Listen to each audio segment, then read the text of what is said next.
হঠাৎ আমি তাকাইয়া দেখি কবরের মাঝখান দিয়া মাটি ফাঁক হয়ে গেল, কবরটা মাঝখান থেকে ফাটল ধরিয়া ফাঁক হয়ে গেল, মাটি সরে গেল। আমি নজর করিয়া দেখি আমার বিবির বুকের উপরে একটা দুধের বাচ্চা খেলতেছে, আমার বিবির বুকের উপরে খেলাধুলা করতেছে। আমি লাফ দিয়ে কবরে নামলাম, বাচ্চাটারে ধরলাম, হঠাৎ গাইবে আওয়াজ, কে যেন ডাক দিয়ে কয় রে গোলাম, বাচ্চাটারে কোলে তুইলাম, ধর, তুই তো যুদ্ধের ময়দানে যাওয়ার সময় বইলা গেছিলি নামাজ পড়িয়া, ও আল্লাহ আমার বিবির সন্তানটারে হেফাজত করিও। আল্লাহ তোর বাচ্চাটারে হেফাজত করেছেন, ওই দিন যদি তুই বলতি ও আল্লাহ তুমি আমার স্ত্রীকেও হেফাজত করিও, তাহলে তোর স্ত্রীটারও তুই জিন্দা পাইতি। তুই তো স্ত্রীর হেফাজতের দোয়া করো নাই, তুই দোয়া করছো স্ত্রীর গর্ভের বাচ্চাটারে হেফাজত করিও। ওই তোর বিবির হায়াত সীমানা শেষ, কবরের ডাক এসে গেছে। কবরে আসার পর তোমার সন্তান প্রসব হয়ে গেছে। ওমরে ফারুক কান্না করে, এই সন্তান কি সেই সন্তান? বলে হ্যাঁ, এটা আমার সেই কবরের নূরের বাতির ঝলমলওয়ালা সন্তান, আমার মালিকের কুদরতের সন্তান।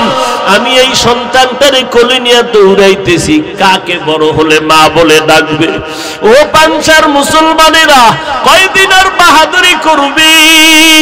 ওই দুনিয়া কিছুই না রে বাবা, আল্লাহর মোহব্বত নিয়ে তওবা করো, নেক আমল করো।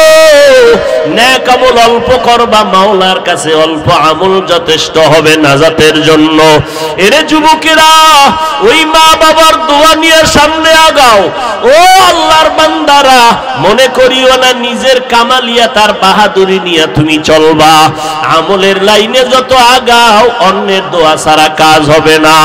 স্ত্রীর দোয়া স্বামীর জন্য, স্বামীর দোয়া স্ত্রীর জন্য, ভাই ভাইয়ের জন্য দোয়া, সন্তানের জন্য মা বাবার দোয়া। দোয়া বড় ইবাদতের মগজ। ও আল্লাহর বান্দারা, ওয়াজের প্যান্ডেলে বসছো, কত আল্লাহর বান্দা মা হারা বাবা হারা হইয়া বসলো, কত বান্দা মোনাজাতে কান্না করে, তোমার আমার চোখে কেন পানি নাই? গুনার কারণে আল্লাহ বেজার। এরে আল্লাহর বান্দা, ওই আল্লাহ বেজার হওয়ার কারণে আমার চোখে পানি আসে না রে বাবা। অথচ আল্লাহর নবী বলেন, চোখের পানি ছেড়ে কান্না করো, যদি কান্না না আসে কান্নার বাহানা করো, কারণ জাহান্নামী হইয়া কবরে যাইও না। আমার আল্লাহর মোলাকাতের নিয়ত যদি হয়, নেক আমল করো, মা বাবার খেদমত করে দোয়া নাও, ওলামায়ে কেরামের সংস্রবে গিয়া দোয়া নাও, আমল শুরু করে দাও। নেক আমল ছাড়া তোমার কবরে নাজাত নাই, হাসরে নাজাত হবে না। ওই কবরে কে পীর, কে মুরিদ, কে বক্তা, কে শ্রোতা, কে ইমাম, কে মুক্তাদি কোনো প্রশ্ন হবে না।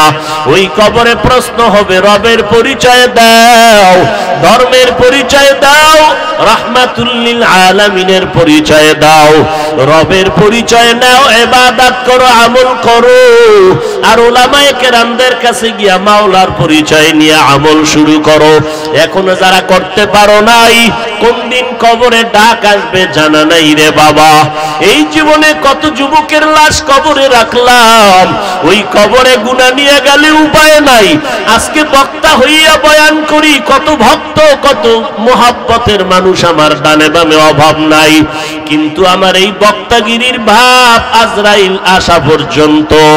আজরাইল যখন জানটা নিয়ে যাবে, আমার আপনজনেরা প্লেট দিয়া গেঞ্জি কেটে কেটে রাখিয়া দিবে, তিনটা সাদা কাপড়ের প্যাকেট বানাইয়া অন্ধকার কবরে রাখিয়া সবাই বিদায় হয়ে চলে যাবে। ওই কবরে তিনটা প্রশ্নের জবাব নবী বলেন, যদি দিতে পারো কবর হবে রওজাতুম মির রিয়াজিল জান্নাহ, আর জবাব যদি দিতে না পারো কবর হবে হুফরাতুম মিন হুফারিন নার। এরে আল্লাহর বান্দা, এই দুনিয়ায় যারা আল্লাহর পরিচয় নিয়ে নেক আমল করবে, গোলামি করবে, তারা জবাব দিতে পারবে। আল্লাহর অর্ডার হবে, কবর জান্নাতের বিছানা দিয়া শান্তির ব্যবস্থা করে দাও। আল্লাহ কয় 2 গুণওয়ালা বান্দারে আমি জান্নাতুল ফেরদাউস দিব রিজার্ভ। কয় গুণওয়ালা? ইন্নাল্লাযীনা আমানু ওয়া আমিলুস সালিহাত কানাত লাহুম জান্নাতুল ফিরদাউসি নুজুলা। আমি আল্লাহ জান্নাতুল ফেরদাউস তাদেরকে দান করব যাদের মধ্যে 2টা গুণ পাওয়া যাবে। 1 নাম্বার ঈমান, দ্বিতীয়টা হলো নেক আমল। যেখানে ঈমানের আওয়াজ সেখানে নেক আমলের কথা আছে না নাই? আমল লাগবে নি। 1-এর পিঠে 0 যত বাড়াও, 0-এর মান 1-এর মান তত বেড়ে যায়। বান্দা তুমি ঈমানের পিঠে যত আমল বাড়াইবা তত ঈমানের মান মর্যাদা বেড়ে যাবে। যেখানে ঈমানের আওয়াজ সেখানে আমলের আওয়াজ। আল্লাহ বলেন আমি 4টা জিনিসের শপথ খেয়ে বলছি, মানুষ বড় দামি, মানুষের মতো শ্রেষ্ঠ করে কাউকে বানাই নাই। ওয়াত্তিনি ওয়াজ্জাইতুন ওয়া তুরি সিনিন ওয়া হাযাল বালাদিল আমিন লাকাদ খালাকনাল ইনসানা ফি আহসানি তাকওয়িম সুম্মা রাদাদনাহু আসফালা সাফিলিন। যারা এই শ্রেষ্ঠত্ব সৌন্দর্য ধরে রাখতে পারবে না এরা জাহান্নামের চূড়ান্ত সীমানায় চলে যাবে। তবে তারা যাবে না যাদের মধ্যে থাকবে 2টা গুণ, ইল্লাল্লাযীনা আমানু ওয়া আমিলুস সালিহাত ফালাহুম আজরুন গায়রু মামনুন। ঈমান আর নেক আমল। আল্লাহ অন্য জায়গায় বলেন আমি আল্লাহ শপথ করে বলছি রে মানুষ, সব মানুষগুলো জাহান্নামে যাবে, 4 গুণওয়ালা মানুষ জান্নাতে যাবে আর বাকি সব মানুষ জাহান্নামে যাবে। ওয়াল আসর ইন্নাল ইনসানা লাফি খুসর ইল্লাল্লাযীনা আমানু ওয়া আমিলুস সালিহাত। দুনিয়ার সব মানুষগুলো জাহান্নামে যাবে, যাদের ঈমান আছে নেক আমল আছে তারা জাহান্নামে যাবে না, তারা জান্নাতে যাবে। এজন্য আল্লাহ পাক বলেন আরে দুনিয়ার মানুষ তোমরা আমি আল্লাহর মহব্বতে নেক আমল করো। আল্লাহ নেক আমলের অর্ডার তাদেরকেই দিয়েছেন যারা অন্তর দিয়া চায় তার রবের সাথে মোলাকাত করবে। কার সাথে? আল্লাহর সাথে। যার মোলাকাতের নিয়ত নাই তার আমলেরও কোনো দরকার নাই। আর যার অন্তরে আল্লাহর সাথে মোলাকাতের আশা, ওই বান্দার জন্য আমলের বেশি দরকার। এখন আল্লাহর সাথে মোলাকাতের আশা হবে কখন? যখন আল্লাহকে আমি চিনব। এত বয়ান চলতেছে, ফজরের পরে বয়ান, জোহরের পরে বয়ান, মাগরিবের পরে বয়ান, এশার পরে বয়ান। জোহরের নামাজ পরে ফরিদপুর, ওই শরীয়তপুরে বয়ান করলাম, মাগরিব পরে ফরিদপুরে বয়ান করলাম, এখন এখানে এত বয়ান 12টা মাস একটা দিনও বাদ নাই। প্রতিদিন 2-3টা করে বয়ান, 1 ঘন্টা 1.5 ঘন্টা আওয়াজ। তাবলীগওয়ালারাও বয়ান করেন, পীর সাহেবরাও বয়ান করেন, জুমার দিন খতিব সাহেবরাও বয়ান করেন। সবাই বয়ান করে বুঝাইতে চায় তোমরা আল্লাহর মোহাব্বতের রশিটা ধরো, আমল করো, আমার আল্লাহরে ভালো করে চিনো। এত বয়ানের পরেও কেন মানুষ আমল করতে চায় না, নামাজ পড়তে চায় না, পর্দা করতে চায় না? এর একমাত্র কারণ যে যাকে চিনে না সে তাকে মানতে রাজি হয় না, আর যে যাকে চিনে সেই বান্দা তাকে মানে।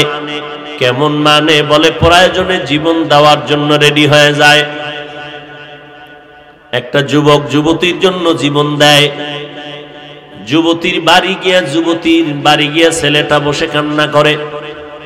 আবার অনেক দেখা যায় যুবকের বাড়ি গিয়া যুবতী হাজির হয়ে গেল, বলে আমি এই যুবকরে না নিয়ে মরবো না, বাঁচবো না। প্রয়োজনে আমি মা ছাড়বো, বাবা ছাড়বো, ভাই ছাড়বো, বোন ছাড়বো, কিচ্ছু দরকার নাই। একটা যুবক যুবতীর জন্য যদি জীবন দিতে চায়, কারণটা কি? বলে যুবকের জন্য তার কলিজার মোহাব্বত বেড়ে গেছে, গালেব হয়ে গেছে, যুবকের পরিচয় লাভ করেছে। ঠিক এই জমিনের মধ্যে যে আল্লাহ পাকের আশিক, আমার মালিকের পরিচয়টা যখন অন্তরের মধ্যে লাভ করবে, যখন অন্তর দিয়া ভাবতে থাকবে এই জমিনের মধ্যে আমার কোনো অস্তিত্বই ছিল না, আমার আব্বা আম্মা জানতেন না আমি হাফিজুর রহমান নামের কোন সন্তান দুনিয়াতে আসব। আল্লাহ আমাকে যখন অস্তিত্ব দিলেন এক ফোঁটা নাপাক পানির মাধ্যমে, নাপাক পানির দ্বারা আল্লাহ আমার মায়ের গর্ভে অস্তিত্ব দান করেছেন।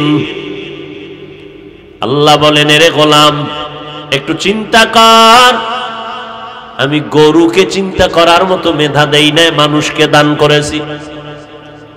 চিন্তা করিয়া বান্দা যখন দেখবে আমি মায়ের গর্ভে আস্তে আস্তে করে আসছি, নাপাক পানির থেকে আমাকে বানানো হলো, আমার এই নাপাক পানির থেকে 40 দিন করিয়া ফেরেশতা এটাকে সাধনা করলো, শোধন করলো।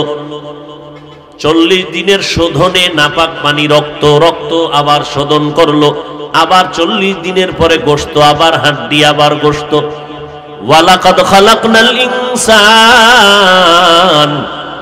মিন সুলালাতিন মিন তিন সুম্মা জাআলনাহু নুতফাতান ফি ক্বারারিন মাকিন সুম্মা খালাকনান নুতফাতা আলাকাহ ফাখালাকনাল আলাকাতা মুদগাহ ফাখালাকনাল মুদগাতা ইযামা ফাকাসাউনাল ইযামা লাহমা ثم أنشأناه خلقا آخر فتبارك الله أحسن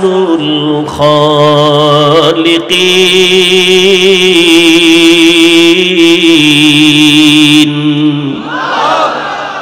كلام زندہ قرآن حکیم حکمت اولا یزالست قدیم جمیع العلم فی القرآن حکیم تقاصرت عنه أفهام الرجال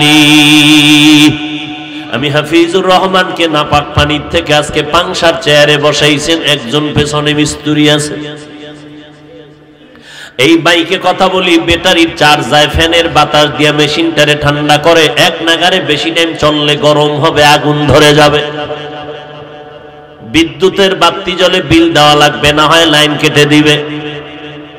আল্লাহর আশিক বান্দা যখন চিন্তা করে আমার এই জিব্বা নামের মেশিন দিয়া কত কোটি কথা দৈনিক সাপ্লাই হয়, এই জীবনে 40, 50, 60, 70 বছরে জিব্বা নামের মেশিন দিয়া কত হাজার কোটি কথা সাপ্লাই দিলাম। কথা বলতে বলতে অনেক সময় মাথা ব্যথা করে, কান ব্যথা করে, গাল ব্যথা করে, চোখ ব্যথা করে, কপাল ব্যথা করে, আজও পর্যন্ত সেই মেশিন জিব্বা কখনো ব্যথা করে না। এই কথাগুলো কোন মেশিনে সাপ্লাই হইতেছে? ওই মেশিনটা গরম হইলে ঠান্ডা কে করে? ওই মেশিনে তৈল কে লাগায়, পেট্রোল কে দেয়, অকটেন কে দেয়? ওই মেশিনের বিল কে দেয়, চার্জ কে দেয়? মোবাইলে কথা বলি, চার্জ নাই আবার চার্জ দাও, নেটওয়ার্কের বাইরে নেটওয়ার্ক লাগাও, সিমের মধ্যে টাকা নাই টাকা ঢুকাও। আমার যে কথা বলার ব্যাটারির চার্জ যায়, আবার চার্জটাকে তৈরি করলেন। ও বান্দা চিন্তা করে করে করে করে যখন চিন্তা করার সাগরে ঢুকে যায়, আশিক তখন খুঁজে পায় তিনি আর কেউ না, তিনি আমার মালিক, তিনি আমার আল্লাহ। আসমানের দিকে তাকাইয়া দেখে এত সুন্দর আসমান, জমিন থেকে 500 বছরের দূর প্রথম আসমান। এত বিশাল আসমানটা 500 বছরের মোটা। এই আসমানের উপরে আরো আবার খালি জায়গা 500 বছরের মহাশূন্য, আবার উপরে দ্বিতীয় আসমান 500 বছরের মোটা। এইভাবে 7টা আসমান, নিচের থেকে কোনো খুঁটিও নাই, উপর থেকে কোনো রশির টানাও নাই, এইভাবে টানাইয়া রাখলেন, সেট করে রাখলেন, নড়েও না চড়েও না। আবার এইভাবে 7টা জমিন বানাইছেন। এত বিশাল জমিনের নিচে পানি, এর নিচে আবার জমিন, আবার পানি, আবার জমিন, আবার পানি।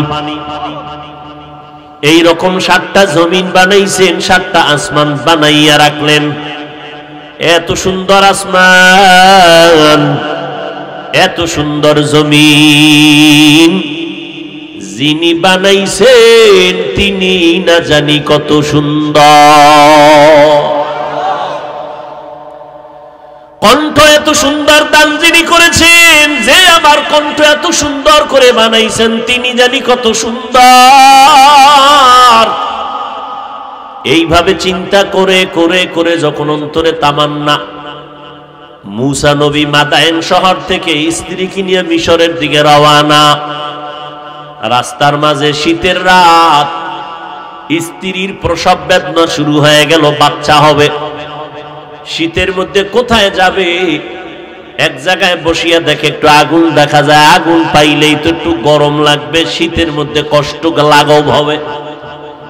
পয়গম্বর মূসা স্ত্রীকে রেখে বলে, দাঁড়াও, আমি আগুন দেখতেছি, তাড়াতাড়ি গিয়ে আগুনটা নিয়ে আসতেছি।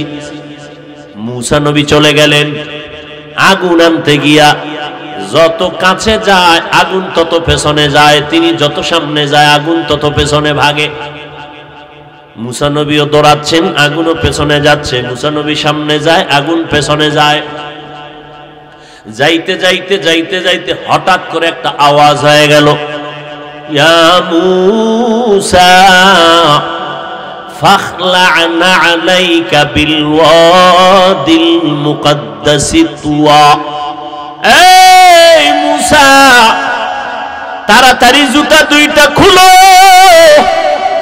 তুমি যেই জায়গায় পাও রাখছো এটা পবিত্র জায়গা, একটা তুর পর্বতের এলাকা, উপত্যকা তুরে সিনা, এটা পবিত্র জায়গা।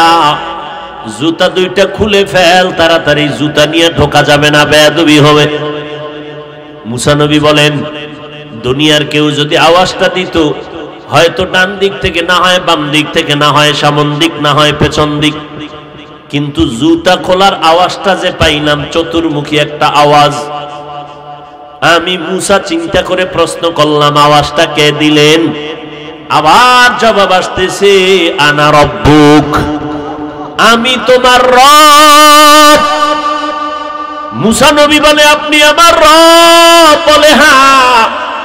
এবার মূসা নবী প্রশ্ন করেন, আল্লাহ জবাব দেয়, প্রশ্ন করে জবাব দেয়, প্রশ্ন করে জবাব দেয়। আল্লাহ, আপনি এই জায়গায় কেমনে আইলেন? এবার কথা বাড়তেছে, মোহব্বত বাড়তেছে, কথা বাড়তেছে, মোহব্বত বাড়তেছে, কথা বাড়তেছে, মোহব্বত বাড়তেছে। মোহব্বতের এক পর্যায়ে গিয়ে কয়, হে মালিক, এমন কথার মজায় তুমি আমারে মজাইলা, এখন আর মন চায় না পর্দার আড়ালে বসে কথা বলি, পর্দা উঠাইয়া দাও, একটু দেখা দাও। রব্বি আরিনি या इलाही मुझसे मुझको दूर कर, ताके देखो मुझ में तुझको एक नजर। या इलाही तू मेरा माबूद है, या इलाही तू मेरा माशूक है। এবার অন্তরে তামান্না জাগলো, আল্লাহকে না দেখে যাব না। আল্লাহ কয়, লান তারানি, কখনো তুমি আমারে দেখতে পারবা না। মূসা নবী বারবার আবদার করে, আল্লাহ একটু দেখা দাও। আল্লাহ কয়, দেখার মতো পাওয়ার তোমার চোখের মধ্যে নাই। মূসা নবী সহ্য করতে পারে না। ও আল্লাহ, তোমার কথা এত সুন্দর, না জানি তুমি কত সুন্দর, তোমারে না দেখে আমি যাব না। ওদিকে বিবি বসে আছে, খবর নাই। মাওলা পাকের মোহাব্বত তার অন্তরে গালেব হয়ে গেল। আল্লাহ কয়, দেখতে পারবি না? আল্লাহ কয়, মূসা কয়, না দেখে যাব না। বন্তরে মোহাব্বত গালেব হয়ে গেছে। আল্লাহ কয় বান্দা যদি আমারে দেখতেই চাও আগামীকাল আসো, তুর পাহাড়ে আমি একটু সামান্য নূরের তাজাল্লি ছেড়ে দিব।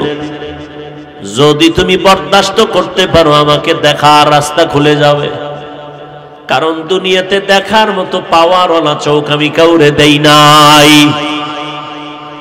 হযরত আলী নবীর সাহাবী, 10 বছর বয়সে নবীর হাতে হাত লাগাইয়া হযরত আলী 10 বছর বয়সে কালেমার দাওয়াত গ্রহণ করলেন। নবী আমার আলীকে এত দোয়া করে দিয়েছেন, হযরত আলী এত ইলমের অধিকারী হয়ে গেলেন। মদিনার নবী বলেন, আনা দারুল হিকমা ওয়া আলিয়ুন বাবুহা, আমি হইলাম হিকমতের ঘর আর আমার আলী হলো সেই হিকমতের ঘরের দরওয়াজা। মেরা এজাজো করদন বেহিসাব খলকেরা দাদন জবাবে বাসাও। আল্লাহর নবী হযরত আলীর জন্য দোয়া করে দিলেন। আলী এখন আল্লাহর ইবাদতে এত মনোনিবেশ হয়ে গেলেন, ওযু করার সময় হযরত আলীর চেহারা বিবর্ণ হয়ে যাইত। এই আলী, ওযুর সময় আপনার চেহারাটা কেন বিবর্ণ হয়ে যায়? হযরত আলী ডেকে বলেন, রে ভাই, আমি যখন ওযু করতে বসি আমার অন্তরে ভয়। দুনিয়ার ম্যাজিস্ট্রেট, দুনিয়ার বিচারপতির সামনে দাঁড়াইতে মানুষ ভয় পায়, আর আমার মালিকের দরবারে দাঁড়াইতে কেন ভয় লাগবে না? আমি যখন ওযু করি অন্তরে ভয় লাগে, আমি মালিকের দরবারে যাচ্ছি, দাঁড়াবো, হাজিরা দিতে যাই, মালিকের দরবারে দাঁড়াইয়া সামান্য বেয়াদবি হলে আমার জীবন ধ্বংস হয়ে যাবে। এই ভয়টা অন্তর থেকে আমার শরীরের মধ্যে এটা বের হয়ে যায়। হযরত আলী আল্লাহর এত আমলওয়ালা পাগল। একজনে জিজ্ঞাসা করে, আলী তুমি কার ইবাদত করো? হযরত আলী বলেন, আমি আমার মালিক আল্লাহর ইবাদত করি। জিজ্ঞাসা করে, তুমি আল্লাহর ইবাদত করো, বলো আল্লাহকে দেখছো নি?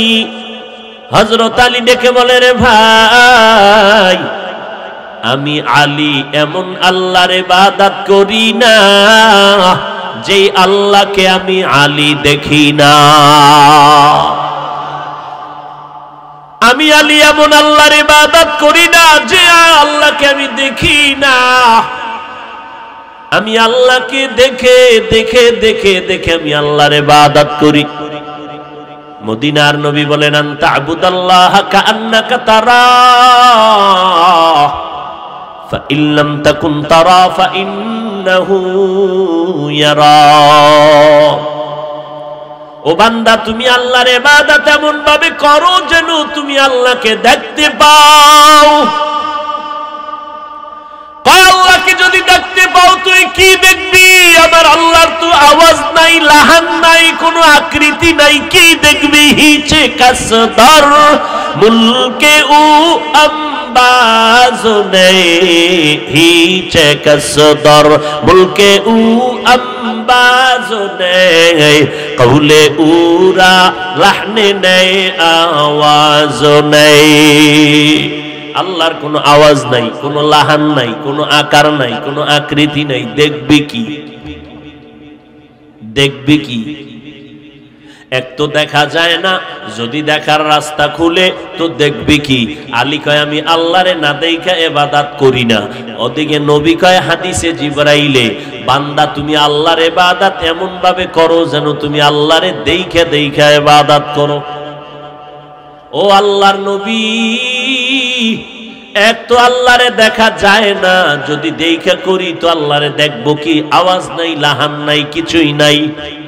কয় বান্দা, এটা অনুভব করার জিনিস, এটা ভাষা দিয়া বুঝানোর জিনিস না। তেরা আয়না আলো মে রঙ্গ বুহে जिधर दिखता हो उधर तू ही तू है, तेरा ऐना आलो में रंग बू है, जिधर दिखता हो उधर तू ही तू है। আল্লাহ দেখার আয়না গোটা দুনিয়া, আসমানের দিকে তাকা, আমার আল্লাহ দেখার আয়না। আল্লাহর কোরআনের দিকে তাকাইয়া দেখবি, মোহাব্বতের নজর লাগা, কোরআনের দিকে তাকাবি, আমার মালিকের দেখার আয়না হলো কোরআন। এই জমিনে কোরআনওয়ালা আহলে হক ওলিয়ে কামেল মুত্তাকি আল্লাহওয়ালা দিয়ে তাকাবি, তারা আল্লাহ দেখার আয়না। বাইতুল্লাহ দিয়ে তাকাবি, আমার আল্লাহ দেখার আয়না। ওই বাইতুল্লাহ দিয়ে তাকাইয়া কলিজা ঠান্ডা কর। ও বান্দা, তুই আল্লাহকে দেখবি, কলিজা দিয়ে দেখবি, তবে ভাষায় ব্যক্ত করতে পারবি না। দেখবি নাকের মধ্যে মাওলার কুদরতের ঘেরান আসতেছি। तू दिल में तू आता है समझ में नहीं आता, तू दिल में तू आता है समझ में नहीं आता, बस जान लिया मैं तेरे पहचानो यही है, बस जान लिया मैं तेरे पहचानो यही है। আমার আল্লাহ পাক সম্মান দেওয়ার মালিক, রিজিক দেওয়ার মালিক, সূর্য চালানোর মালিক, বাতাস দেওয়ার মালিক কে? আমার আল্লাহ। ওই আল্লাহকে চিনো? আমার আল্লাহ কেমন? চেহারা এত সুন্দর করে বানাইছে, এমন সুন্দর চেহারা দুনিয়াতে আর কারোটাই বানায় নাই। নজর করে দেখ, একই মায়ের গর্ভ থেকে 5টা ভাই বোন আসছি, 3 জন বোন 2 জন ভাই, 3 জন ভাই 2 জন বোন। নজর করে দেখ, একজনের চেহারার সাথে অন্যের মিল নেই, কণ্ঠের সাথে অন্যের কণ্ঠ মিল নাই। এমনকি সারা দুনিয়ার মানুষ যদি এক জায়গায় জমা করো, তাকাইয়া দেখ, কারো আঙ্গুলের টিপের সাথে জমিনে আর কারো আঙ্গুলের টিপ মিলবে না। কাদের কুদরত দারি বার কামাল, আন্তা রব্বি আন্তা হাসবি যুল জালাল, তুহি কাদের জলিলুল্লাহ জাহাদার, বহর হালে তুহি মেরা নেগাহদার। আল্লাহ তাআলা বলেন, আমারে যারা মোলাকাত দেখতে চাও, অন্তরে যাদের তামান্না আছে, তাদের জন্য অর্ডার, বাই ফোর্স অর্ডার, নেক আমল কর। কাদের জন্য? যারা আল্লাহরে দেখতে চায়। যারা দেখতে চায় না, তাদের কোনো অর্ডার নেই। আল্লাহরে দেখুন না পাগলেরা, এরা দুনিয়াতেও যেমন পাগল, আখিরাতের ময়দানেও থাকবে পাগল। দুনিয়াতেও তারা পাগল, আখিরাতের ময়দানে তারা পাগল। শামসুল হক ফরিদপুরি রহমাতুল্লাহ আলাইহি গোপালগঞ্জ টুঙ্গিপাড়া থানার পাশে আওয়ামী লীগওয়ালারা রাজনৈতিক সিস্টেম চালু রাখিয়া অব্যাহত রাখতে গিয়া গোপালগঞ্জ টুঙ্গিপাড়ায় যায়।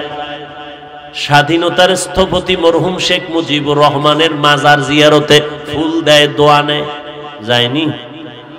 ওখান থেকে 5-7 কিলোমিটার একটু দূরে গওহারডাঙ্গা মাদ্রাসা।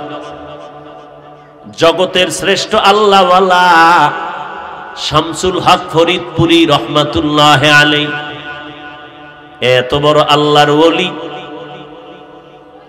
দুনিয়াদারেরা তার সামনে যাইতে বড় কাঁপতে থাকতো ভয়ে, অথচ তার হাতে অস্ত্র নাই। এরপরও কেন ভয় পায়? মান কানা লিল্লাহ কানাল্লাহু লাহ। যারা আমার আল্লাহর গোলাম হয়ে যাবে, দুনিয়ার সব তাদেরকে ভয় করতে থাকবে। পেছনে পেছনে বহু বাহাদুরেরা বলে, অমুকের শেষ করব, অমুক হুজুরের বিরুদ্ধে এই করব সেই করব। যখন সামনে দাঁড়ায় যায়, কথা বলার শক্তি হারিয়ে ফেলে। হর কে দানত खौफे हक दर दिल मदागम जन्नतुल मअवा देहद उरा मकाम जुज़्ब हक़ची ज़े मखाज़ इंसुजा फजले उआ मस्त दर जुमला जहा। আল্লাহরে দেখতে মনে চায়নি? কঠিন বিষয়, চাপাবাজি করেন না, দিল থেকে বলেন আসলে মনে চায়নি? আল্লাহর যারা আশেক পাগল এরা দুনিয়াতেও দৌড়ায়, খালি দৌড়ায় দৌড়ায় আল্লাহরে তালাশ করে, এরা আল্লাহর পাগল। শামসুল হক ফরিদপুরি রহমাতুল্লাহ আলাইহি বলেন, এই দুনিয়ার মানুষ তোমরা শুধু টুপিওয়ালারে পাগল বলিও না, দুনিয়াতে এমন একটা মানুষ নেই যেই মানুষটা পাগল না। সব মানুষ পাগল, সব মানুষ পাগল, আমিও পাগল, আপনারাও পাগল, চেয়ারম্যান পাগল, এমপি পাগল, মন্ত্রী পাগল, দুনিয়ার সব মানুষ পাগল। বলে কেমন? কেউ টাকার পাগল, কেউ গাড়ির পাগল, কেউ নারীর পাগল, কেউ সম্মানের চেয়ারের পাগল। যে যেই জিনিসের পাগল ওই জিনিসটা নিয়ে শুধু জিকির করে, ফিকির করে। টাকার পাগলওয়ালা ঘুমের ভিতরেও টাকা টাকা টাকা জিকির করে, নামাজের মধ্যে দাঁড়াইয়াও টাকা টাকা টাকা জিকির করে। যেই বান্দা ক্ষমতার পাগল ওই বান্দা নামাজের মধ্যে ক্ষমতা ক্ষমতার স্বপ্ন দেখে, ঘুমের মধ্যেও কামার চেয়ারে বইলোকে। কথা ঠিক নেই? এরে নবীর উম্মতের দল, এই জমিনের মধ্যে শামসুল হক ফরিদপুরি বলেন সবাই দুনিয়ার পাগল। কেউ টাকার পাগল, কেউ নারীর পাগল, কেউ গাড়ির পাগল, কেউ বাড়ির পাগল।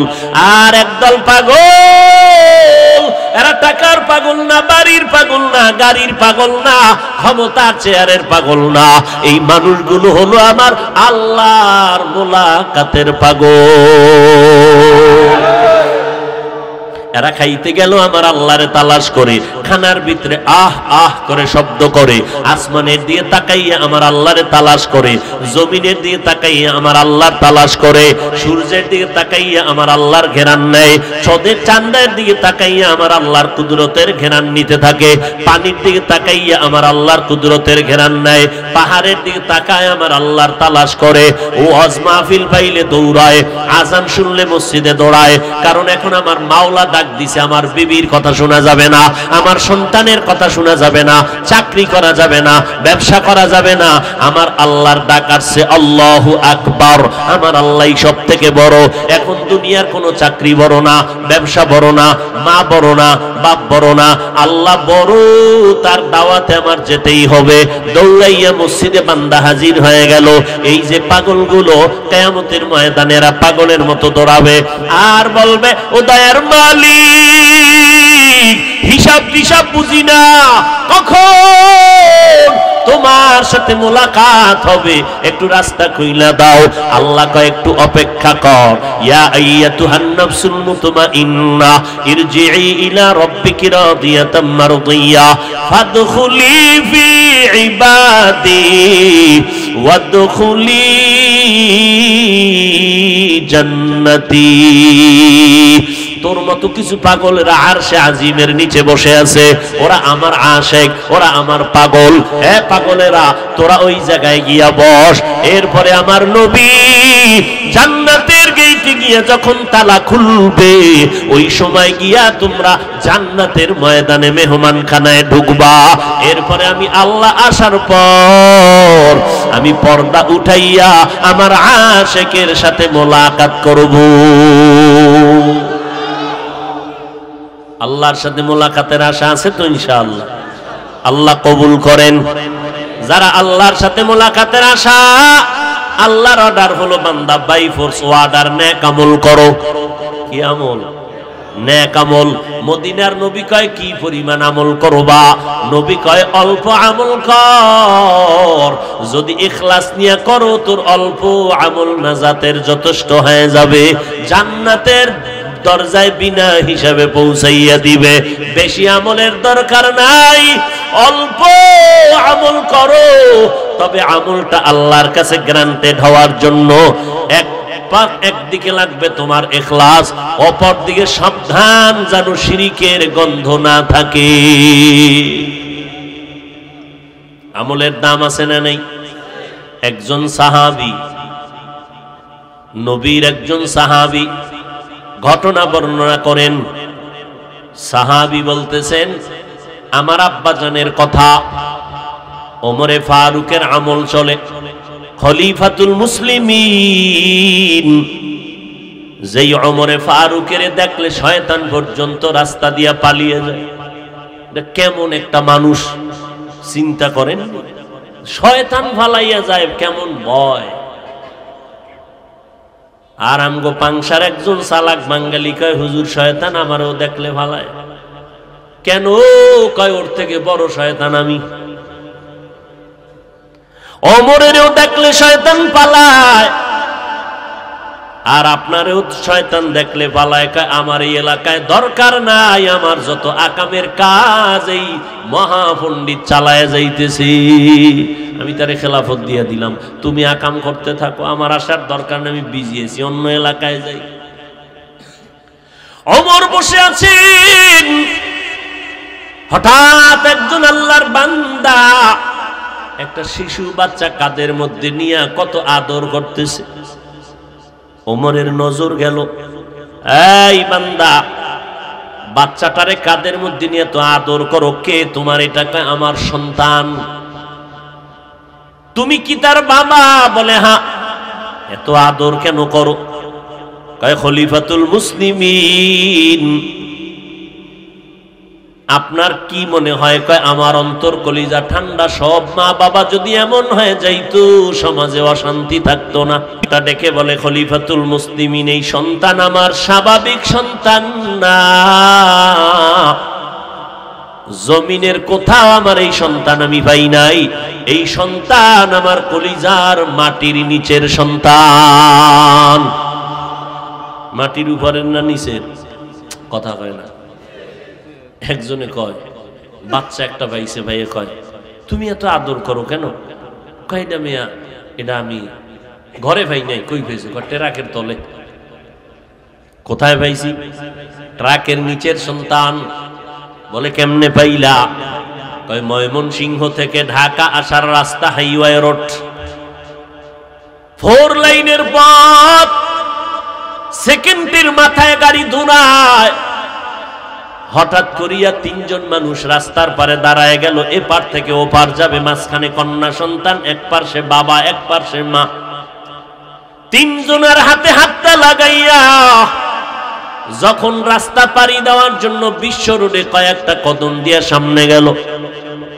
সামনে কদম দেওয়ার পর মাঝ বরাবর যাওয়ার পরে না ওপার যেতে পারলো না এপার যেতে পারলো, ট্রাক দ্রুত গতিতে এসে চাপ মারলো। কয়েক মাস আগের এই ঘটনা রে বাবা। ময়মনসিংহ এলাকায় ট্রাকের চাপে মা মারা গেল, বাবাও মারা গেল, কন্যাটাও মারা গেল। কিন্তু আল্লাহ পাকের কুদরত, ওই মহিলার গর্ভে ছিল একটা বাচ্চা। ট্রাকের চাপে পড়ে বাচ্চাটা বের হয়ে গেল। মা মারা গেল, কন্যা মারা গেল, ওই কন্যা বাবা মারা গেল, 3 জন কেউ নাই। কিন্তু গর্ভ থেকে বাচ্চাটা বের হয়ে গেল ট্রাকের চাপে পড়ে। আজও পর্যন্ত সে বাচ্চাটা এখনো জিন্দা। কত মানুষ গেল, বাচ্চাটারে আমারে দে, আমি বাচ্চাটারে লালন পালন করি। কত টাকা চাও নে, এটা মাওলার কুদরতের। কত মজার একটা বান্দি পেয়ে গেছি, আমারে দিয়া দাও। মা মারা গেল, কন্যা মারা গেল, বাবায় মারা গেল, কিন্তু গর্ভের বাচ্চাটারে কে বাঁচায় রাখলেন? ওই বাচ্চাটা সামান্য একটু হালকা আঘাত পেয়েছে হাতের মধ্যে। এই বাচ্চা একদিন বড় হয়ে যাবে। বড় হইয়া যাওয়ার পরে যখন দেখবে ওর মতো বাচ্চারা ডাইনে বামে আম্মু আম্মু কয়ে ডাকে, আব্বু আব্বু বলে ডাক দেয়, তখন বাচ্চাটার কলিজার মধ্যে পার মারবে, ধাক্কা দিবে, আমার আব্বু কই, আমার আম্মু কই, আমারে তো কোনো আব্বু এসে কোলে নিল না, আমারে তো কোনো মা এসে কোলে নেয় না, আমি কি এতিম, আমারে কে দিবে মায়ের আদর, কে দিবে বাবার আদর? ওই বাচ্চাটা এতিম। ওমর ডাক দিয়ে কয়, ও বাবা, তুমি কাদের মধ্যে সন্তানটা নিয়ে কেন এত আদর দাও? কয়, এটা জমিনের উপরের কোন সন্তান না, এটা মাটির নিচের বাচ্চা আমার। ওমর বলে, মাটির নিচের বাচ্চা তো বুঝলাম না। কয়, খলিফাতুল মুসলিমিন, বেয়াদবি মাফ করলে ঘটনাটা আমি একটু টানতে চাই। কয়, শোনাও। মাটির নিচের বাচ্চা আবার কেমনে পাওয়া যায় এটা তো বুঝলাম না, বুঝাও। আল্লাহর বান্দা বাচ্চা কাঁদে নিয়ে চোখের পানি ছেড়ে কাঁদেন আর বলেন, ও খলিফাতুল মুসলিমিন, এই বাচ্চাটারে মাত্র কয়েকদিন আগে আমি হাতের মধ্যে পেয়েছি, ওর মা নাই। এই বাচ্চাটারে এক ফোঁটা দুধও দেওয়ার কোনো কাইফিয়াত আমার মধ্যে নাই। ও খলিফাতুল মুসলিমিন, আমার এই বাচ্চাটা যখন আমার স্ত্রীর গর্ভের মধ্যে ছিল, আমার স্ত্রী নামাজ পড়ে ইবাদত করে, বাহিরে যায় না, পর্দা রক্ষা করে চলে। খলিফাতুল মুসলিমিন, আমার স্ত্রীর গর্ভে যখন বাচ্চাটা আছে, কিছুদিন পরেই দুনিয়াতে ভূমিষ্ঠ হবে। এমন সময় খলিফাতুল মুসলিমিনের পক্ষ থেকে আওয়াজ আসলো, যুদ্ধে যাওয়া লাগবে। আমি আল্লাহ পাকের একজন আশিক, আমি পেরেশান হয়ে গেলাম। ডাক আসছে, যেতেই হবে, কি করা যায়? এক কদম সামনে আগাই, আবার পেছনে যাই, চিন্তা করে সামনে আগাই, আবার দুর্বল হয়ে যায়। আমার স্ত্রী এমন নেককারিনী, এমন আল্লাহওয়ালা, এমন আবেদা। আমার স্ত্রীকে রেখে আমি যদি যাই, কে দিবে আমার বিবিকে পাহারা? কেউ নাই। আমার স্ত্রীকে পাহারা দেওয়ার কেউ নাই। অন্তঃসত্ত্বা আমার বিবি, আমি একা রেখে কেমনে যাব যুদ্ধে? আবার চিন্তা করি, আমার মুসলমান ভাই যুদ্ধে গিয়া রক্ত ঝরাবে, আর আমি ঘরে আরামে ঘুমায় থাকবো, হতে পারে না। আমার ভাই জেলখানার খানা খাবে, আর আমি আরামে ঘুমাবো, এটা হতেই পারে না। মুসলমান ময়দানে মার খাবে, বেঈমানেরা মারবে আর কাঁদবে, আর আমি আরামে খানা খাবো, এটা হতেই পারে না। ও ওমর খলিফাতুল মুসলিমিন চিন্তায় পেরেশান হয়ে গেল। একদিকে চিন্তা, মুসলমানের কলিজা ফাটা, রক্ত বের হয়ে যাবে, আমি কেমনে ঘরে থাকি। অন্যদিকে চিন্তা, আমার স্ত্রীর গর্ভে বাচ্চা রেখে আমি কেমনে যাই, পাহারা দেওয়ার কেউ নেই। হঠাৎ আমাকে চিন্তা যুক্ত পেরেশান অবস্থায় দেখে আমার কেউ পরামর্শ দেওয়ার নাই। আমার স্ত্রী আমাকে পরামর্শ দিতেছে, ও স্বামী, এত পেরেশান কেন হয়েছ? বলে, যুদ্ধের ময়দানে ডাক আসছে, কি করব? জিহাদের ময়দানে। বলে, কি করি? ওদিকে না গেলে মুসলমান মার খাবে, আমি ঘরে থাকবে, এটা ইমানে বলতে রাজি হয় না, ইমান মেনে নেয় না। আবার তুমি গর্ভধারিণী সন্তান আলা মা, তোমার আমি কার কাছে রেখে যাব? পাহারাদার কেউ নেই। আমার বিবি আমারে সান্ত্বনা দিয়ে কয়, রে স্বামী, ওয়ামান ইয়াতাওয়াক্কাল আলাল্লাহ ফাহুয়া হাসবুহ, যেই বান্দা বান্দি আল্লাহর উপরে ভরসা করবে, আল্লাহ তাদের জন্য যথেষ্ট হয়ে যাবে। আমার স্ত্রী আমাকে সান্ত্বনা দিয়ে বলে, ও স্বামী আমার, আপনি আমার জন্য দোয়া করবেন, আল্লাহ কুদরতের মাধ্যমে আমাকে হেফাজত করবে, আপনি যান, প্রস্তুতি নেন। খলিফাতুল মুসলিমিন আমার বিবি এরকম সান্ত্বনা দিবে ভাবতেই পারি নাই রে। খলিফাতুল মুসলিমিন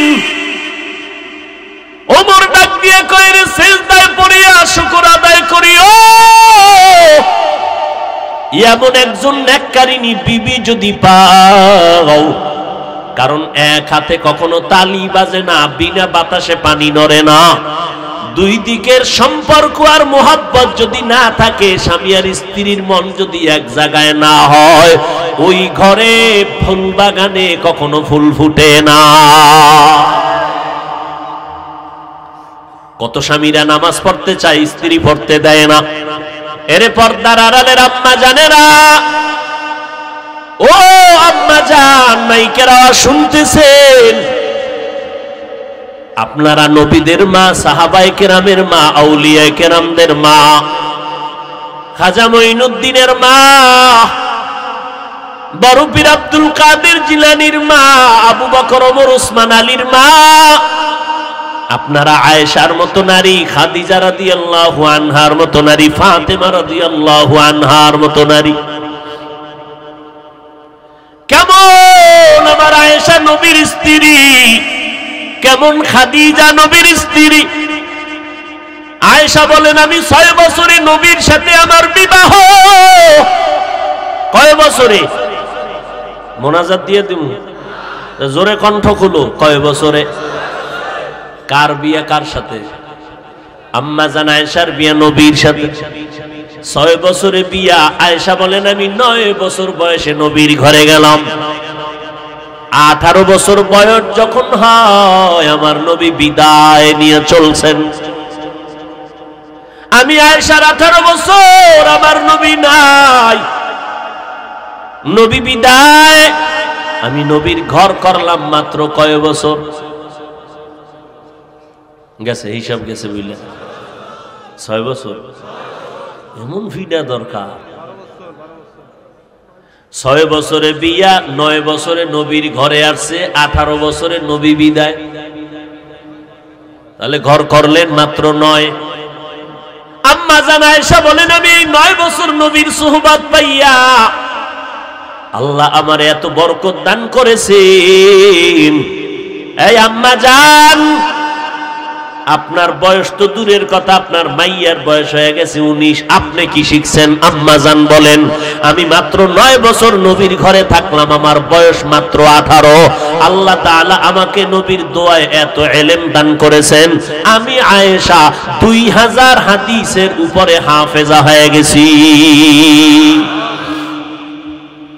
এরে আম্মা জান, যতই বাহাদুরি করেন, আপনার মতো কত নারী কবরে চলে গেল রে মা। আপনি সন্তান পাইয়া আনন্দে আনন্দে পাংশা মার্কেট ঘুরেন, আর কোন দোকানে কি আছে লিস্টি করেন। আরে আম্মা জান, আপনার জীবনে আমলের লিস্টি কি করলেন? কবরে গেলে সাদা কাপড়ের প্যাকেটটা বানাইয়া যখন নিবে, ওই কবরে গিয়া কি জবাব দিবেন? হিসাব করছেন নিরে মা? আম্মা জান আয়েশার মাত্র 18 বছর বয়সে 2000-এর উপরে হাদিসের হাফেজা হয়ে গেল। এরে আম্মা জান, আপনার স্বামী নামাজ পড়বে, স্বামী ওয়াজ মাহফিলে যাবে, আম্মা জান আপনি সহ্য করতে পারেন না। আপনার তো দরকার ছিল আমার স্বামী ইবাদত করবে, ব্যবসা করবে, চাকরি করবে, আপনি ঘরের মধ্যে থেকে দোয়া করবেন, আল্লাহ আমার স্বামীকে তুমি হেফাজত করো, আমার স্বামীর কামাই রুজিতে বরকত দাও, আমার স্বামী যেন কখনো হারাম খায় না। ঘরের মধ্যে যদি আসতো, আপনার স্বামী মাসে বেতন পায় কত? পায় 20,000 টাকা। যেই মাসে দেখতেন 21,000 টাকা নিয়ে ঘরে ঢুকছে, আম্মা জান আপনাকে প্রশ্ন করা দরকার ছিল, এ স্বামী আমার 20,000 টাকা বেতন 1,000 বাড়লো কেন? এইভাবে যদি জিজ্ঞাসা করতেন, যদি জানতেন আপনার স্বামী হারাম খায়, আপনি যদি স্বামীর মনটা গরম না দেখিয়ে নরম ভাবে বুঝাইতেন, স্বামী হারাম টাকা খাইয়া শান্তি পাওয়া যাবে না, তোমার সন্তান মানুষ হবে না, হারাম টাকা দিয়া সন্তানের লালন পালন করলে ওই সন্তানের জেহেন ভালো হবে না, ব্রেন ভালো হবে না, বুদ্ধি ভালো হবে না, সভ্য সন্তান হবে না, ওই সন্তান মা বাবার খেদমত করবে না। ও স্বামী, তোমার পায়ে দইরা বলি, তুমি হারাম খাইও না, তুমি হারাম টাকা ঘরে ঢুকাইও না, অন্য দিক দিয়ে তুমি যা করো করো, কিন্তু সন্তানের হারাম টাকা ঢুকাইও না, আমার পেটে হারাম টাকা ঢুকাইও না। একজন মা যথেষ্ট একজন স্বামীকে জান্নাতি বানানোর জন্য।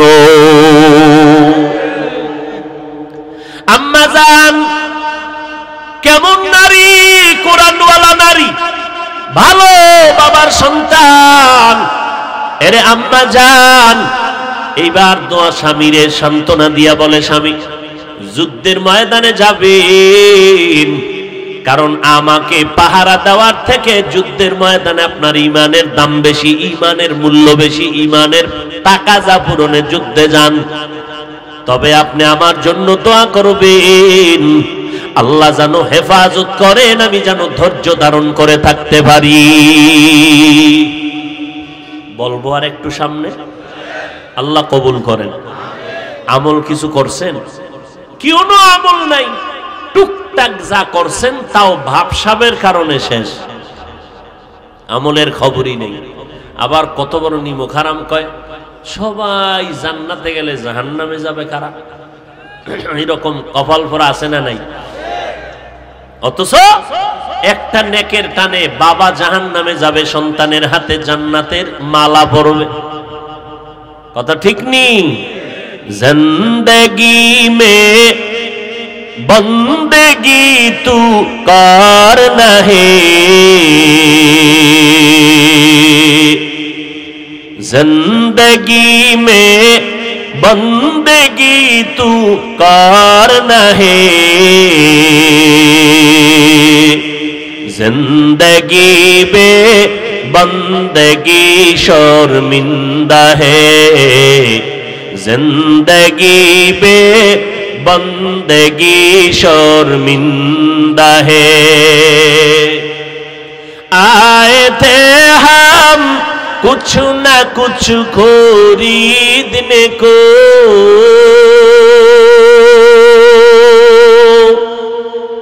जैसे हो रोशन मेरे कल्बो रूहो,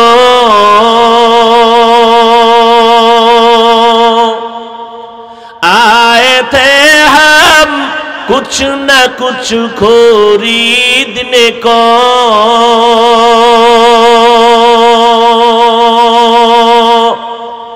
जैसे हो रोशन मेरे कल्बो रूहो, वरना कोई चारा दो जहां में नहीं, वरना कोई चारा दो जहां में नहीं, जिंदगी में बंदगी तू करना है, जिंदगी में बंदगी तू करना है,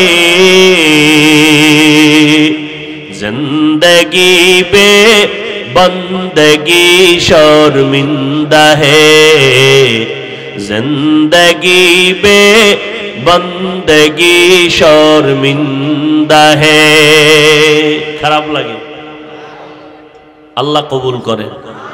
আর জোরে বলেন, जिंदगी में बंदगी कुन बंदगी, जिंदगी पे बंदगी शर्मिंदगी।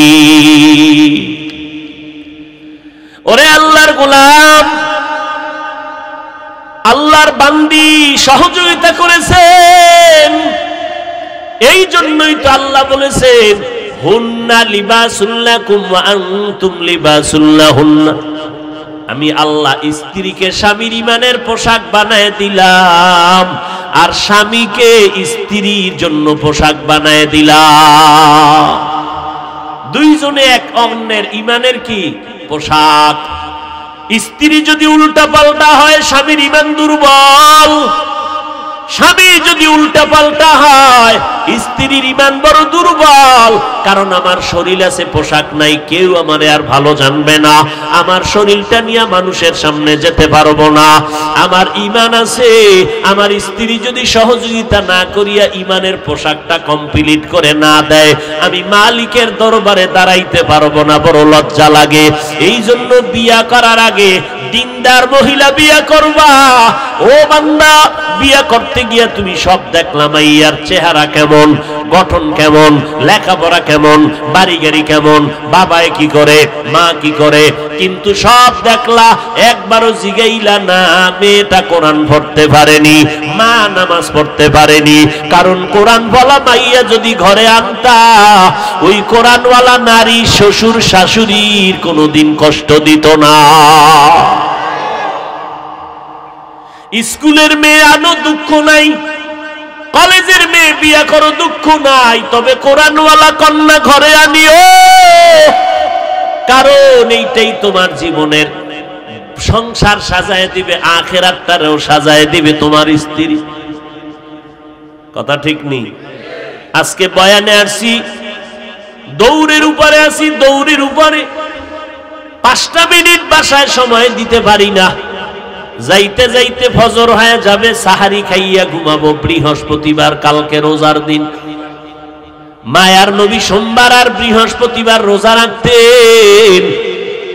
এত কষ্ট করি দৌড়াই দৌড়াই, ঘুম নাই, খানা নাই, তারপরও পাক্কা নিয়ত করেছি, ও আল্লাহ তুমি তৌফিক দাও, মরার আগ পর্যন্ত এই রোজা কখনো নষ্ট যেন না হয়। ফজর পরে একটু ঘুমাবো, আবার জোহরের নামাজের আগে 11টায় উঠতে হবে, 10টায় উঠে যাব, উঠে আবার দৌড়াইয়া যাব আর এক মাহফিলে। এইভাবে দৌড়াইতেছি। স্ত্রী যদি আল্লাহর দরবারে বিচার দায়ের করে, জাহান্নাম ছাড়া উপায় নাই। কিন্তু না, বদদুয়ার বিচার দায়ের করবে দূরের কথা, বরং জায়নামাজে বসে কান্না করে আর বলে, হে মালিক তুমি আমার স্বামীরে হেফাজত করো, দ্বীনের খেদমতের জন্য কবুল করো। এত কষ্ট বলে মনে কষ্ট নিবেন না, সব সময় চলতে ফিরতে আল্লাহর জিকির করবেন, দরুদ পড়বেন, ঘর নিয়ে টেনশন নাই, আল্লাহর কাছে হেফাজত। ওরে নবীর উম্মতেরা, স্ত্রী যদি সহযোগিতা না করে, স্বামী একা ইসলামের লাইনে আগাইতে পারে না। এই জন্য কোরআনওয়ালা নারী ঘরে নাও, আর ওই গর্ভ থেকে যত সন্তান আসবে সব তোমার আদর্শ সন্তান আসবে। এরে নবীর উম্মতের দল। আম্মা জান আয়েশা দেখে একদিন নবী হুজরায় বসে বসে কান্না করে। মায়ার নবীকে আম্মা জান আয়েশা জিজ্ঞাসা করে, নবী আপনি কাঁদেন কেন? আমি আয়েশা কোনো বেয়াদবি করছি? কয় না। তো কেন কাঁদেন? মায়ার নবী বলেন, আয়েশা তুমি আমার জীবনের প্রথম জীবন দেখো না, আমার কত কষ্টের জিন্দেগি গেল। তুমি আমার সুখের সময়ের বিবি, আর আমার দুঃখের দিনের বিবি আমার খাদিজা। ওই সময় আমার কত কষ্টের জীবন, আমার মক্কার জমিনে থাকার মতো ভালো ঘর নাই, ডানে বামে দুশমন, আমার কাটা চলার পথে বাধা, হত্যা করার কল্পনা। আমি হেরা গুহায় গিয়া সপ্তাহে সপ্তাহ মাওলার মোহব্বতে ধ্যানে কাটাইতাম। ওই সময় আমার খাদিজা, 2 জন স্বামী বিদায়ের পরে 3য় স্বামী আমি মুহাম্মদের গ্রহণ করল। ওই খাদিজা মক্কার মধ্যে বড় ধনী নারী, টাকা পয়সার অভাব নাই। ওই খাদিজা মহিলা মানুষ, পাথরওয়ালা জমিন, হেরা গুহার পাহাড়ে উঠতে কোনো সিঁড়ি নাই। এখন তো হাজি সাহেবরা সিঁড়ি দিয়া ওই হেরা গুহায় যায়, উপরে দোকান আছে, পানি আছে, বিস্কুট আছে। নবীর জমানায় কিছুই নাই, পাথরওয়ালা জমিন আর জঙ্গল। আমার নবী বলেন, আমি সপ্তাহে সপ্তাহ ওই গুহায় বৈশা বৈশা আমার মাওলার ধ্যানে সময় কাটাইতাম। আর আমি দাঁড়াইয়া মাওলার ঘরটারে নজর করে দেখতাম। মাঝে মাঝে দেখতাম আমার খাদিজা মহিলা হইয়া ওই পাহাড়টা বে উঁচু পাহাড়ে উঠিয়া ওই খাদিজা আমার কাছে নাস্তা নিয়ে হাজির হয়ে যাইত। ওই খাদিজা, আমি 40 বছরের পরে যখন কোরআন পাইলাম, দাওয়াতের জন্য মানুষের দ্বারে দ্বারে দৌড়ানো শুরু করলাম। রাতের বেলা ঘরের দরজায় এসে হালকা করে সালাম দিতাম, আসসালামু আলাইকুম ইয়া আহলাল বাইত। সালামটা দেওয়া মাত্র শুরু, শেষ না হওয়ার আগে দেখি খাদিজা দরজা খুলে দাঁড়ায় আছে। আমি জিজ্ঞাসা করলাম, খাদিজা আপনি কি রাতে ঘুমান নাই? খাদিজা বলে, আল্লাহর কসম আমি জানি নবী আপনার মা নাই, আপনার বাবা নাই, আপনি বড় ইয়তীম। আপনার মা যদি থাকতো আপনাকে বাইরে রাইখে আপনার মা কখনো ঘুমাইতে যাইতে পারতেন না। আমি 5টা সন্তানের মা হইয়া আপনার ঘরে আসছি। আমি 2 স্বামী বিদায়ের পরে আপনাকে আমি গ্রহণ করেছি রে নবী। আমি যদি ঘুমাইয়া যাই আর আপনি যদি দাওয়াত দিয়া ঘরের দরজায় এসে দাঁড়াইয়া কষ্ট পান, আমার নবী কষ্ট পাইলে আরশে আজিম পর্যন্ত ধাক্কা লেগে যাবে। ও মায়ার নবী, আল্লাহর কসম, আপনি যতক্ষণ পর্যন্ত ঘরে আসেন না আমি খাদিজা দাঁড়াইয়া থাকি, 1 সেকেন্ডের জন্য বালিশে মাথা লাগাইয়া ঘুমাই না। আমার নবী কাঁদেও গো আয়েশা। ওই খাদিজার কথা যখন আমার মনে পড়ে চোখের পানি আমি ধরে রাখতে পারি না। আমার শিয়াবে আবু তালিবের মধ্যে পাহাড়ের চিপার মধ্যে আমার 3 বছরের মতো আমার বংশের লোকেরা গৃহবন্দী করে রাখছে। আমি মুহাম্মদের খানা দেয় না, রুটি দেয় না, পানির লাইনও বন্ধ। আমি মুহাম্মদ গাছের পাতা চাবাইয়া চাবাইয়া কাটকাইয়া খাইয়া আমার পেটের ক্ষুধা নিবারণ করতেছি। ওই সময় খাদিজা মক্কার বড় দামি নারী, কেউ তার উপরে কোনো বেজার না, কোনো হুলিয়া না, কোনো সীমাবদ্ধতা নাই। কিন্তু খাদিজা এত টাকা পয়সা থাকা সত্ত্বেও আমি মুহাম্মদের মোহাব্বতে আমার সাথে ওই জঙ্গল পাহাড়ের মধ্যে আইসা দিন কাটায়, রাত কাটায়, আর গাছের পাতা আমার সাথে চাবাইয়া চাবাইয়া খাইয়া খাদিজা আমার সাথে দিন রাত্র কাটায়, কষ্ট করে। আমি স্বামীর কষ্টগুলো খাদিজা ভাগাভাগি কইরা নেয়। এরে আল্লাহর বান্দা, এমন স্ত্রী কি পাইছো নিজে না খাইয়া স্বামীরে খাওয়ানোর জন্য পাগল পারা হয়ে যাবে? ওরে স্বামী কামাই কইরা ঘরে আনে, ওই স্বামীরে যদি একটু আরামের খানা দিতে না পারি তো কে দিবে? ওরে মা বোনেরা, তোমরা যদি স্বামীকে মূল্যায়ন করো তোমার ফ্যামিলি সবাই স্বামীরে সম্মান করবে। আমার নবী বলেন, আল্লাহকে ছাড়া অন্য কাউকে যদি সেজদা করা হালাল হইতো, আল্লাহ মহিলাদেরকে বলতেন স্বামীর কদমে সেজদা করো। যেহেতু সেজদা করা হারাম, এই জন্য আল্লাহ অর্ডার করেন নাই। ও নারীর দল, স্বামীর খেদমত করো, স্বামীর মাল হেফাজত করো। ওমরে ফারুকের সামনে আল্লাহর বান্দা দাঁড়ানো মনে আছে? আল্লাহর বান্দা দাঁড়াইয়া বলে, আমার স্ত্রী আমাকে সান্ত্বনা দিয়া বলে, আপনি যুদ্ধের ময়দানে যান আর আমার জন্য দোয়া করবেন, আমাদের জন্য আমার আল্লাহ যথেষ্ট। যার কেউ নাই তার আছে আমার আল্লাহ। স্ত্রী সান্ত্বনা দেওয়ার পরে স্বামী খুশি না বেজার? এরে আল্লাহর বান্দারা, আল্লাহর বান্দি সান্ত্বনা দেওয়ার পরে আল্লাহর বান্দা বলে, আমি যুদ্ধের জন্য রেডি হয়ে গেলাম, আমার স্ত্রীর গর্ভে বাচ্চা, আর দুনিয়াতে ভূমিষ্ঠ হওয়ার টাইম প্রায় কাছাকাছি হয়ে গেল। আমি যুদ্ধের জন্য স্ত্রীর সম্মতি নিয়ে রওনা।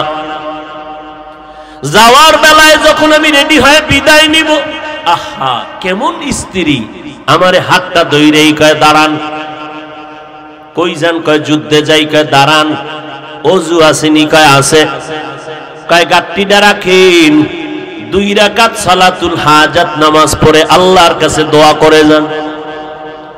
আমি নামাজে দাঁড়ায় গেলাম, দাঁড়াইয়া বললাম, ওরে মালিক, তোমার দ্বীনের ঝান্ডা উঁচু করার জন্য যুদ্ধের ময়দানে যাই, তুমি মেহেরবানি করে আমার স্ত্রীর গর্ভের বাচ্চাটারে হেফাজত করিও। দোয়া কইরা মুনাজাত ধরে কান্না করে রওয়ানা। আল্লাহর বান্দা বলে, ওমরে ফারুক খলিফাতুল মুসলিমিন, আমি দোয়া করিয়া যুদ্ধে রওনা হয়ে চলে গেলাম। আল্লাহর হুকুম, আমি যুদ্ধ থেকে গাজী হইয়া কয়েকদিন পরে বাড়িতে রওনা। কিছুদিন হয়ে গেল। বাড়িতে আসার পর বাড়ির আঙ্গিনায় পাওটা রাখা মাত্রই দেখলাম শরীরটা একটা জিমানি দিল। হঠাৎ করে একটা আঘাত লাগলো, কেমন যেন কি যেন হয়ে গেল। আস্তে করে কদম দিয়া ঘরের দরজায় গিয়ে দেখি ঘরের দরজায় তালা, ভেতরে আমার কেউ নাই। বারবার সালাম দিলাম, কেউ নাই। আমার পাশে আমার চাচাতো ভাইয়ের ঘর। চাচাতো ভাইকে ডেকে বললাম, কই আমার বিবি কোথায়, আমার ঘরওয়ালারা নাই কেন? আমি ভয় হঠাৎ করে তাকাইয়া দেখি চাচাতো ভাইয়ের চোখের পানিগুলো গাল বেয়ে বেয়ে পড়া শুরু হয়ে গেল। আমি বললাম, কেন কাঁদো বল, আমার বিবি কই? বলে, তুমি যুদ্ধে যাওয়ার পর ওই 1-2 দিন পরে তোমার বিবি দুনিয়া থেকে বিদায় হয়ে গেছে। তাই নাকি? বলে হ্যাঁ। এরপরে আমরা দাফন কাফন করে দিলাম, টেলিফোনেরও ব্যবস্থা নাই। আমরা তাড়াতাড়ি ভাবির কবরের আয়োজন করে দিলাম, জানাজা কমপ্লিট, কবরে দাফন হয়ে গেল। খলিফাতুল মুসলিমিন ওমর শুনতেছে আর চোখের পানি ছাড়তেছে। তারপরে কি হইল? আল্লাহর বান্দা ডাকিয়া কয়, খলিফাতুল মুসলিমিন, সন্ধ্যা হলো সময়। আমি আমার চাচাতো ভাইকে বললাম, চল আমার স্ত্রীর কবরটা কই দিছো, একটু জিয়ারত করে আসি, চল। আমার স্ত্রীর কবরের দিকে যখন আমার চাচাতো ভাইকে নিয়ে রওয়ানা, কবরের কিনারায় গিয়া দেখি কবরের ওই পুরা এলাকাটা আলো, নূরের আলো দেখা যায়, অন্ধকার নাই, পুরা আলো। আমি আমার ভাইকে জিজ্ঞাসা করলাম, এত আলো কেন? কয় জানি না, যেদিন কবর দিলাম ওই দিন থেকেই সন্ধ্যা হলে আলো দেখা যায়, রাতের বেলা দেখা যায়, দিনে দেখা যায় না। খলিফাতুল মুসলিমিন ওমর, আমি এবার কবরের কিনারায় গেলাম, গিয়ে দেখি ঠিক কবরের মধ্যখান থেকে একটা নূরের বাতি, আসমান পর্যন্ত আলো। এইভাবে একটা বাতি ঝলমল করে আলোকিত হয়ে গেল। আমি আমার ভাইকে বললাম, কবর খনন করার হাতিয়ার নেই, আমি কবরটা খনন করে দেখব এই আলো আমার স্ত্রীর কেন। আমার স্ত্রী তো আলো পাওয়ার কথা, ঠিক আছে, কারণ আমার বিবি নামাজ কাজা করে না, আমার সাথে কখনো বেয়াদবিমূলক আচরণ করে না, আমার চোখের দিকে তাকাইয়া আমার বিবি কখনো কথা বলে না, আমার কথা মানার চেষ্টা করে। আমি ধর্মের কাজ করতে গেলে বাধা দেয় না, বরং সহযোগিতা করে, বুদ্ধি দেয়, ধৈর্য ধারণ করে। খলিফাতুল মুসলিমিন আমার ভাইটা যখন গেল ঘরের মধ্যে কবর খনন করার হাতিয়ার আনতে, হঠাৎ আমি তাকাইয়া দেখি কবরের মাঝখান দিয়া মাটি ফাঁক হয়ে গেল, কবরটা মাঝখান থেকে ফাটল ধরিয়া ফাঁক হয়ে গেল, মাটি সরে গেল। আমি নজর করিয়া দেখি আমার বিবির বুকের উপরে একটা দুধের বাচ্চা খেলতেছে, আমার বিবির বুকের উপরে খেলাধুলা করতেছে। আমি লাফ দিয়ে কবরে নামলাম, বাচ্চাটারে ধরলাম, হঠাৎ গাইবে আওয়াজ, কে যেন ডাক দিয়ে কয়, রে গোলাম, বাচ্চাটারে কোলে তুইলাম, ধর, তুই তো যুদ্ধের ময়দানে যাওয়ার সময় বইলা গেছিলি নামাজ পড়িয়া, ও আল্লাহ আমার বিবির সন্তানটারে হেফাজত করিও। আল্লাহ তোর বাচ্চাটারে হেফাজত করেছেন, ওই দিন যদি তুই বলতি, ও আল্লাহ তুমি আমার স্ত্রীকেও হেফাজত করিও, তাহলে তোর স্ত্রীটারও তুই জিন্দা পাইতি। তুই তো স্ত্রীর হেফাজতের দোয়া করো নাই, তুই দোয়া করছো স্ত্রীর গর্ভের বাচ্চাটারে হেফাজত করিও। ওই তোর বিবির হায়াত সীমানা শেষ, কবরের ডাক এসে গেছে। কবরে আসার পর তোমার সন্তান প্রসব হয়ে গেছে। ওমরে ফারুক কান্না করে, এই সন্তান কি সেই সন্তান? বলে হ্যাঁ, এটা আমার সেই কবরের নূরের বাতির ঝলমলওয়ালা সন্তান, আমার মালিকের কুদরতের সন্তান, আমি এই সন্তানটারে কোলে নিয়ে দৌড়াইতেছি, কাকে বড় হলে মা বলে ডাকবে? ও পাঞ্চার মুসলমানেরা, কয়দিন আর বাহাদুরি করবি? ওই দুনিয়া কিছুই না রে বাবা। আল্লাহর মোহব্বত নিয়ে তওবা করো, নেক আমল করো। নেক আমল অল্প করবা, মাওলার কাছে অল্প আমল যথেষ্ট হবে নাজাতের জন্য। এরে যুবকেরা, ওই মা বাবার দোয়া নিয়ে সামনে আগাও। ও আল্লাহর বান্দারা, মনে করিও না নিজের কামালিয়া তার বাহাদুরি নিয়ে তুমি চলবা। আমলের লাইনে যত আগাও, অন্যের দোয়া ছাড়া কাজ হবে না। স্ত্রীর দোয়া স্বামীর জন্য, স্বামীর দোয়া স্ত্রীর জন্য, ভাই ভাইয়ের জন্য দোয়া, সন্তানের জন্য মা বাবার দোয়া। দোয়া বড় ইবাদতের মগজ। ও আল্লাহর বান্দারা, ওয়াজের প্যান্ডেলে বসছো, কত আল্লাহর বান্দা মা হারা বাবা হারা হইয়া বসলো। কত বান্দা মোনাজাতে কান্না করে, তোমার আমার চোখে কেন পানি নাই? গুনার কারণে আল্লাহ বেজার। এরে আল্লাহর বান্দা, ওই আল্লাহ বেজার হওয়ার কারণে আমার চোখে পানি আসে না রে বাবা। অথচ আল্লাহর নবী বলেন, চোখের পানি ছেড়ে কান্না করো। যদি কান্না না আসে, কান্নার বাহানা করো, কারণ জাহান্নামী হইয়া কবরে যাইও না।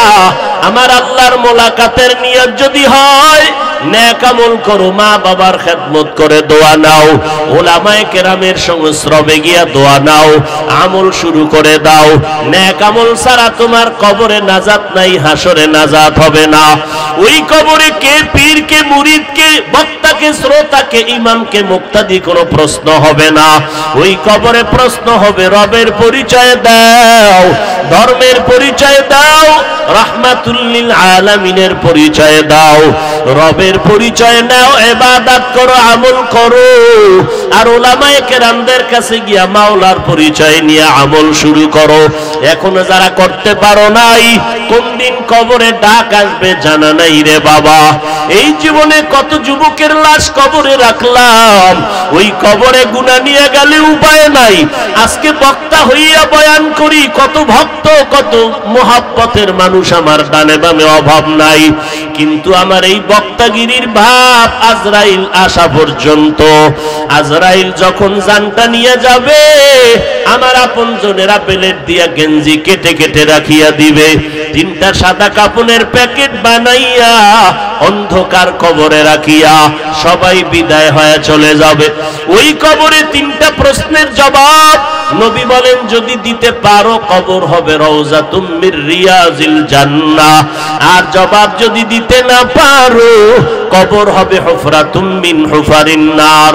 এরে আল্লাহর বান্দা, এই দুনিয়ায় যারা আল্লাহর পরিচয় নিয়ে নেক আমল করবে, গোলামি করবে, তারা জবাব দিতে পারবে। আল্লাহর অর্ডার হবে, কবর জান্নাতের বিছানা দিয়া শান্তির ব্যবস্থা করে দাও। নবীজি বলেন, যারা দুনিয়াতে আল্লাহর ইবাদত করবা না, নেক আমল করবা না, ওই কবরে যদি গুনাহ অবস্থায় যাও, আজকে মানুষ আমাকে কত সম্মান করে, আলেম বলে, কত মোহাব্বত, কিন্তু জানে না আমি কত বড় গুনাহগার। এরে বান্দা, যদি আল্লাহর কাছে এই ছোট আমল কবুল হয়ে যাইতো, সাহাবায়ে কেরাম এত আমলের পরেও কেন জীবনভর কান্না করলেন? আমার নবীর কোনো গুনাহ নাই, তারপরেও কান্না করলেন। অতএব সেই হিসাবে তোমার আমার কি পরিমাণ কান্না দরকার। চোখে যদি পানি না আসে, মাওলাকে বলো, হে মালিক, গুনার কারণে দিলটা পাথর, দিলটা নরম করে দাও, কান্নাওয়ালা চক্ষু দান করো।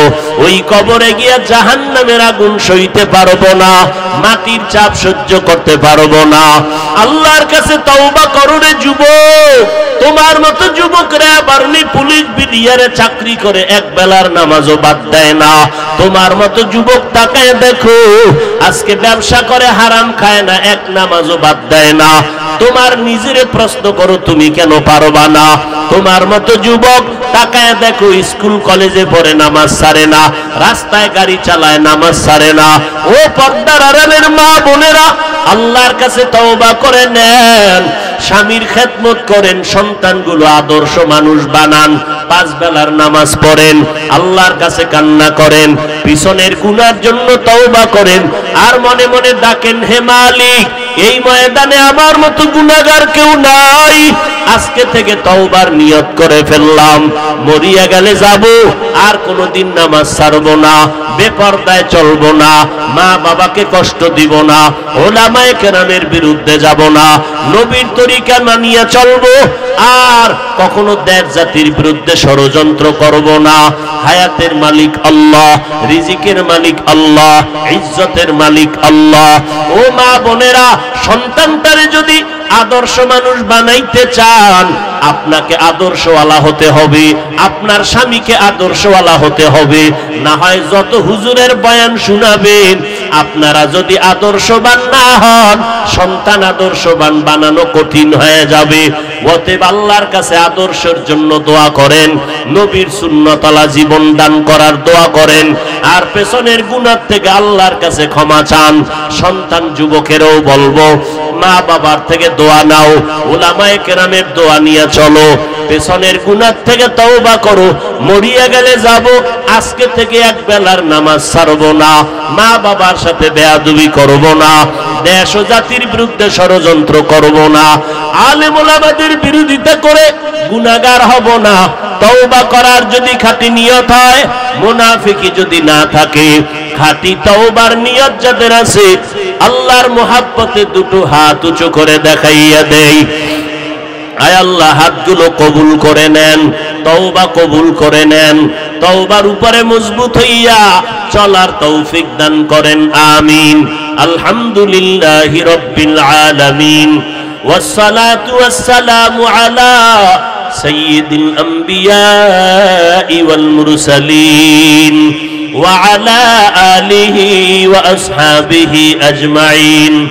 ইয়া আরহামার রাহিমিন, ইয়া আরহামার রাহিমিন, ইয়া আরহামার রাহিমিন। রব্বিরহামহুমা কামা রাব্বায়ানি সগীরা, রব্বিরহামহুমা কামা রাব্বায়ানি সগীরা। اللهم إنا نعوذ بك من البرص والجنون والجذام وسيء الأسقام.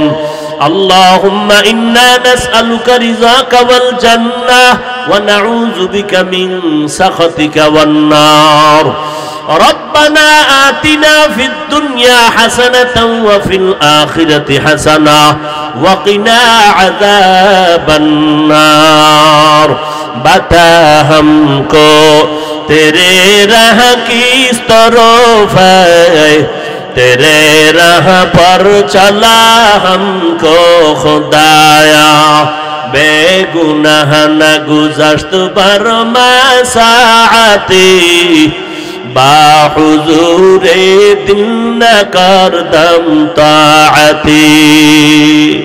ও দয়ার মালিক রব্বুল আলামিন, গুনার বোঝা মাথায় নিয়ে আপনার দরওয়াজায় হাজির হয়েছি। ও দয়ার মালিক, দুনিয়াতে যেদিন আসছিলাম কত পবিত্র, মা বাবা কত আদর করেছিলেন, আজকে শয়তানের ধোকায় পড়ে গুনাহ করে জীবনটাকে নাপাক করে ফেলেছি।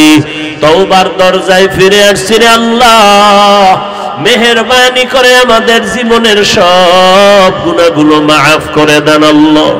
মাহফিল কবুল করে নেন, আয়োজনকারী সহযোগিতাকারীদের কবুল করে নেন আল্লাহ।